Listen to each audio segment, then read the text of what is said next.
हमारी ऑर्गेनाइजेशन की main objective ये है कि हमने वुमेंस एम्पावरमेंट के ऊपर काम करना है।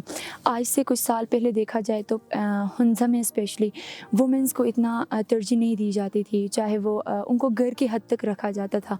लेकिन कुछ सालों में ऐसी चेंजिंग्स आई है कि हर जगह पे वुमेंस मेल्स के साथ साथ चल रही हैं। तो इस मुताबिक हमारा जो मेन ऑब्जेक्टिव है, हमने वुमेंस एम्पावरमेंट के ऊपर काम करना है। वुमेंस को स्पोर्ट्स से लेके हर वो दूसरी एक्टिविटीज़ में इन्वॉल्व करना है, जिस एक्टिविटी में मेल्स शाना बशाना उनके साथ फ़ीमेल्स भी खड़ी हो। हमारे पास माउंटेनियर्स है फ़ीमेल्स, हमारे पास बॉक्सिंग अरीना में हमारे गिलबिस्तान की गर्ल्स जा रही हैं। इस मुताबिक हमने सोचा कि फ़ुटबॉल में भी हम अपने आप को, हमारी गर्ल्स आगे चली जाएँ। हमने बिल्कुल ज़ीरो लेवल से ये चीज़ स्टार्ट की थी और आज हम अपने गर्ल्स को आगे भेज रहे हैं। 2022 का हमारा मेजर जो फोकस था वो वुमेन एम्पावरमेंट पे था कि जिसमें हम ख़वातीन को एक प्लेटफॉर्म दें। फिर दूसरे हमारे मेजर ऑब्जेक्टिव्स हैं जिसमें हम स्पोर्ट्स टूरिज़म की तरफ हमारा एक अप्रोच है कि हम इस स्पोर्ट्स को इतना नेशनली हम एडवर्टाइज़ करें कि यहाँ पे बेसिकली इन इवेंट्स के लिए टूरिस्ट आएँ और जिससे फिर हुंज़ा की जो इकॉनमी है वो बूस्ट हो।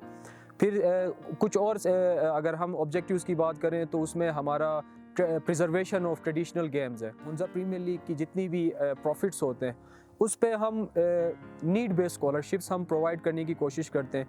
कम्युनिटी में जिस तरह आजकल मेंटेनेंस की काफ़ी इश्यूज़ हैं तो उसमें हम मेंटेनेंस की लिहाज से हम फिर उसमें कम्युनिटी को इन्वेस्टमेंट देते हैं।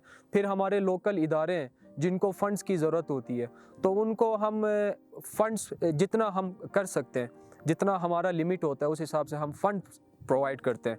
फिर उसके बाद हमारा जो ऑब्जेक्टिव्स और हमारे आते हैं तो हमारे जो ऑब्जेक्टिव्स हैं बेसिकली वो सिर्फ एक स्पोर्ट्स को लेके चलना नहीं है, वो फिर हमारा कल्चरल प्रिजर्वेशन, आर्ट प्रिजर्वेशन, जिसमें कल्चरल फेस्टिवल्स, अच्छा आर्ट फेस्टिवल्स, फूड फेस्टिवल्स और उसके अलावा फिर हमारे जो बेसिकली यंग जनरेशन है उनको हमारी एक हिस्ट्री की ग्लिम्स दिखाना इन एक्टिविटीज़ के थ्रू, ये हमारा एक मेजर हमारा ऑब्जेक्टिव बनता है।